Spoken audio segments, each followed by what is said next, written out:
Hi everybody, welcome to Aimee Nolte Music. Today I would like to introduce you to a little friend of mine called the Extreme Minor 251 Workout. This video is kind of a follow-up to the Extreme Major 251 Workout video that I already put out and that so many of you enjoyed, and thank you for telling me that you enjoyed it. And actually it's because of all of you that I've done a minor one. Everybody said, when's the minor one coming? So today is the day. There's a PDF that goes along with this lesson, just like the Major 251 workout. This Minor 251 workout also has a PDF. It's 20 pages long. It's all 10 of my ideas in all 12 keys. So it's like 120 different licks for you to play. And I've said it before and I'll say it again. I would rather that you figure them out on your own, but especially in these minor keys, it can be a little tricky to figure out some of these. So I can understand why reading them would make it a little bit easier. But in the end, I would love it if you could take a lick, play it in all 12 keys without reading a dang thing. If you'd like the PDF, click on the card above my head and you'll be taken to my website. It's $5. The minor one was really fun to do. Just so you know, when I do these videos, I just sit down and compose 10 licks. So 10 minor 251 licks today. And I just, some of them come kind of off the top of my head, but some of them I put a little extra thought into and I try to make them extra interesting. I want you to realize when you play these minor 251s that when we have the minor chord, it's a half diminished chord or minor 7 flat 5 chord in this case, like this D minor 7 flat 5, giving way to a G7 altered chord. Could be altered in this way with the sharp 5 and the sharp 9. It could be altered in this way with a flat 9 and a flat 5, or any kinds of alterations of the 9 or the 5 and their combinations. And I've tried to write so that you on the 5 chord will be able to hear different alterations in your licks. Also on the 2 chord, I've tried to give you some variation so that you can employ at times the major 7, at times the natural 2 or the natural 9, which are killer notes to me on a half diminished chord. Also on the resolution, when we get to the final minor chord, I've given it to you in a few different ways. So one of those ways is a C minor 6/9 chord. So that has the notes, C, D, E flat, G, A. It has those notes in it so that we have the progression and then we have this kind of a sound. Almost like you would voice an F7. So that's one of the kinds of ways that we can resolve. Another kind of way is that we can actually just resolve to a C minor 7 chord. So like that, or in this case, it's actually a C minor 11, right? So I've got a B flat and a D and an E flat and an F in my voicing right here. You could leave the F out. You could add the G instead so that you just have a C minor 7 chord with the 9. It sounds like that. So that's a fine way to resolve as well. Right? C minor 7 sounds fine as a resolution. Maybe not quite as final as the 6/9. And then another variant that I've given you is the +7. So that kind of a sound. So the +7 or the major 7 on the minor chord, or the major 7 and major 6 on the minor chord. So sometimes when I finish off these licks, I'll maybe hold the last note with my pinky or fourth finger, and then with my other fingers, I'll hit some of these chord tones so that we can just kind of hear that at the end of our phrases.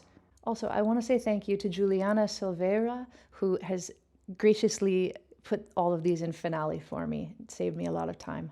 All right, just like in the last video, I'm using the iReal Pro app play along. It's the minor 251 exercise.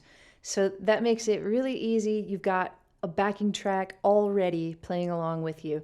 So I'm just going to use one hand because really I'm just worried about my improvising here. That's what I'm trying to strengthen. I'm trying to learn more licks to improve my own improvising. So I'm not even thinking about comping. That could be an extra added step when you're ready for it. And I've set my play along track to play at 110 beats per minute. I feel like that's a pretty good medium, slow kind of tempo so that we can handle, so that I can handle all of these licks. And, you probably don't want to start with a play along or a metronome. You probably want to start going very slowly, but work your way up to a metronome. Otherwise, you haven't really learned them. I don't want to get too mundane and boring by playing every single one of these in every single key. So what I'm going to do is play each one in 4 keys. So I'll start off in C minor, and I'll go backwards around the circle. So we do the circle of fourths. We'll start in C minor, then we'll go to F minor, then B flat minor, and so on. So I'll do the first lick 4 times, and then I'll go to number 2, and I'll do the next 4. So that will actually start in the key of, well, what would it be? G sharp minor, I think. Also, please note that in the PDF, I've spelled things, the enharmonic spellings that can get a little bit tricky when you write all of these kind of intricate chromatic licks. I spelled them so that they're easiest to read. Not all of the time is the flat 9, notated like a flat 9. It might be notated like a sharp 1 at some points, but I've really gone through and tried to make it as easy to read as possible. So I hope that it's that. Here we go, number 1.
After watching and listening to all of those licks for all of that time, don't you feel like you've gained some new harmonic and melodic language?